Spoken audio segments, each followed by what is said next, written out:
Assalamualaikum warahmatullahi wabarakatuh. Perkenalkan, nama saya Muhammad Rizky Saputra dari kelas Welding B Malang. Di sini saya akan mempresentasikan hasil PPT saya yang mengenai paradigma Qurani. Di sini saya akan menjelaskan apa sih paradigma Qurani itu. Paradigma Qurani secara etimologis, kata paradigma dari bahasa Yunani yang asal katanya adalah para dan digma. Para mengandung arti di samping, di sebelah, dan keadaan lingkungan. Digma yang berarti sudut pandang, teladan, arketip, dan ideal. Dapat disimpulkan bahwa paradigma adalah cara pandang, cara berpikir, atau cara berpikir tentang suatu realitas. Dengan demikian, paradigma Qurani adalah cara pandang dan cara berpikir tentang suatu realitas atau persuatu masalahan berdasarkan Al-Quran. Nah, di sini ada selanjutnya, untuk apa Al-Quran diturunkan dan apa tujuan Al-Quran diturunkan. Nah, yang pertama itu ya, untuk meluruskan akidah manusia. Dua, meneguhkan kemuliaan manusia dan hak-hak asasi manusia. Yang ketiga, arahkan manusia untuk beribadah secara dan kepada Allah Subhanahu wa taala. Yang keempat, mengajak manusia untuk menyucikan rohani. Yang kelima, membangun rumah tangga yang sakinah dan menempatkan posisi terhormat bagi perempuan. Yang keenam, membangun umat menjadi saksi atas kemanusiaan. Dan yang ketujuh, mengajak manusia agar saling menolong. Nah, selanjutnya nih, paradigma Quran sebagai satu-satunya model untuk menghadapi kehidupan modern. Bagi umat Islam, kemodernan tetap harus dikembangkan di atas paradigma Al-Quran. Kita maju bersama Al-Quran. Tidak ada kemajuan tanpa Al-Quran.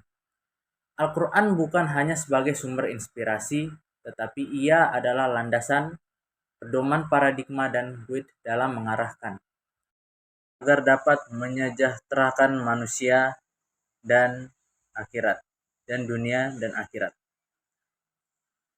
Dan apa arti kemajuan iptek kalau manusia tidak makrifat kepada Allah? Imam Junaid al-Baghdadi menyatakan, meskipun orang tahu segala sesuatu, tetapi jika dia tidak mengenal Allah sebagai Tuhannya, maka iri dengan tidak tahu sama sekali. Junaid ingin menyatakan bahwa landasan iptek adalah marifatullah dan Al-Quran adalah paradigma untuk pembangunan iptek. Di sini saya akan menjelaskan ciri utama kehidupan modern adalah adanya pembangunan yang berhasil dan membawa kemajuan, kemakmuran, dan pemerataan. Tolak ukur pembangunan yang berhasil adalah sebagai berikut. Yang pertama, produksi dan pendapatan lebih tinggi. Yang kedua, kemajuan dalam pemerintahan sendiri yang demokratis, mantap, dan sekaligus tanggap terhadap kebutuhan-kebutuhan dan kehendak-kehendak rakyat. Yang ketiga, pertumbuhan hubungan sosial yang demokratis, termasuk kebebasan yang luas, kesempatan-kesempatan untuk pengembangan diri, dan penghormatan kepada kepribadian individu. Yang keempat, tidak mudah terkena komunisme dan totalitarianisme lainnya karena alasan-alasan tersebut. Nah, selanjutnya ada menggali sumber historis, filosofis, psikologis, sosiologis, dan pedagogis tentang paradigma Qurani untuk kehidupan modern.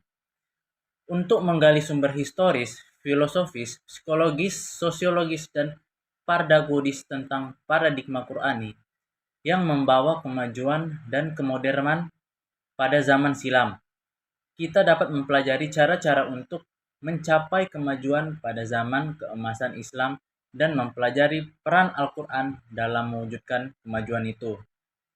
Dalam sejarah peradaban Islam, ada suatu masa yang disebut masa keemasan Islam. Disebut masa keemasan Islam karena umat Islam berada dalam puncak kemajuan dalam berbagai aspek kehidupan, ideologi, politik, sosial, budaya, ekonomi, ilmu pengetahuan, dan teknologi pertahanan dan keamanan. Karena kemajuan itu pula, maka dunia Islam menjadi pusat peradahan dan dunia Islam menjadi superpower dalam kehidupan dan politik. Ekspansi dakwah Islam semakin meluas dan diterima oleh belahan seluruh dunia ketika Islam datang. Kekuasaan politik semakin luas yang implikasinya kemakmuran ekonomi juga semakin terbuka, tambah subur, dan tentu lebih merata.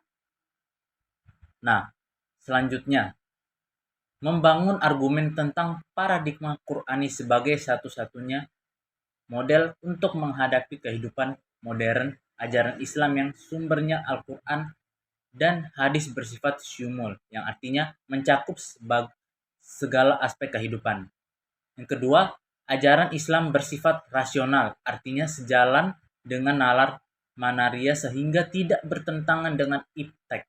Yang ketiga, ajaran bolam berkarakter tadarruj, artinya bertahap dalam huruf dan implementasinya.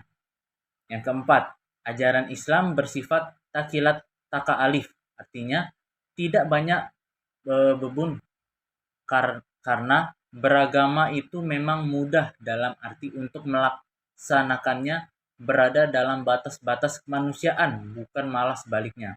Tidak ada yang di luar kemampuan manusia untuk melaksanakannya. Nah, selanjutnya ada mendeskripsikan esensi dan urgensi paradigma Qur'ani dalam menghadapi kehidupan modern. Ciri utama kehidupan modern adalah adanya pembangunan yang berhasil dan membawa kemajuan, kemakmuran, dan pemerataan.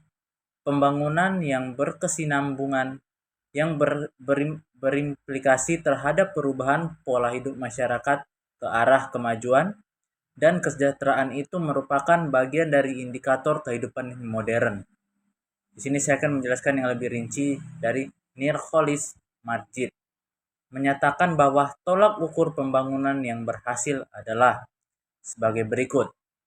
Yang pertama, tingkat produksi dan pendapatan lebih tinggi. Yang kedua, kemajuan dalam pemerintahan sendiri yang demokratis, mantap, dan sekaligus tanggap terhadap kebutuhan-kebutuhan dan kehendak-kehendak rakyat. Yang ketiga, pertumbuhan hubungan sosial yang demokratis, termasuk kebebasan yang luas, kesempatan-kesempatan untuk pengembangan diri, dan penghormatan kepada kepribadian individu. Nah, selanjutnya, saya akan menjelaskan manfaat pembangunan paradigma Qur'ani. Yang pertama itu, arif dan bijaksana memahami Al-Quran secara mendalam akan membantu kita menjadi orang yang bijaksana dan arif dalam pengambilan keputusan. Yang kedua, hidup bermakna dengan membangun paradigma Qur'ani. Hidup kita akan memiliki tujuan yang jelas dan memberikan kebahagiaan dan keberkahan yang sejati. Yang ketiga, lebih mensyukuri menyelami Al-Quran akan membantu kita menghargai nikmat-nikmat yang diberikan oleh Allah Subhanahu wa Ta'ala dan lebih bersyukur dalam kehidupan sehari-hari. Selanjutnya saya akan menjelaskan metodologi membangun paradigma Qur'ani. Yang pertama, studi Al-Quran, mulai dengan membaca, mempelajari, dan merenungkan makna demi kata dari Al-Quran secara menyeluruh. Yang kedua, konteks sejarah, cari pemahaman tentang konteks sejarah di mana ayat-ayat Al-Quran diwahyukan untuk menghargai waktunya. Yang ketiga, gabungkan dengan konteks modern, yaitu terapkan ajaran-ajaran Al-Quran dalam konteks kehidupan modern dengan mempertimbangkan perubahan zaman dan situasi.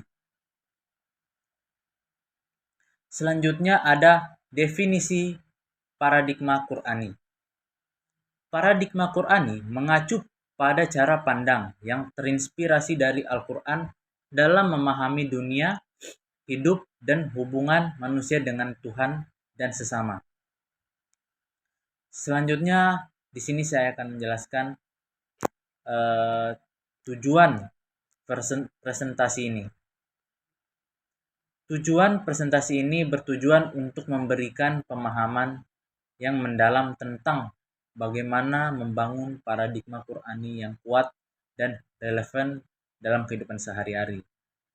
Nah, kesimpulan dari membangun paradigma Quran ini adalah upaya yang berarti, namun memberikan manfaat yang tak ternilai. Dengan memahami dan menerapkan ajaran-ajaran Al-Quran dalam kehidupan kita, kita dapat mencapai kesuksesan baik di dunia maupun di akhirat. Baiklah, demikian presentasi saya. Maaf jika ada yang salah kata. Wassalamualaikum warahmatullahi wabarakatuh. Terima kasih.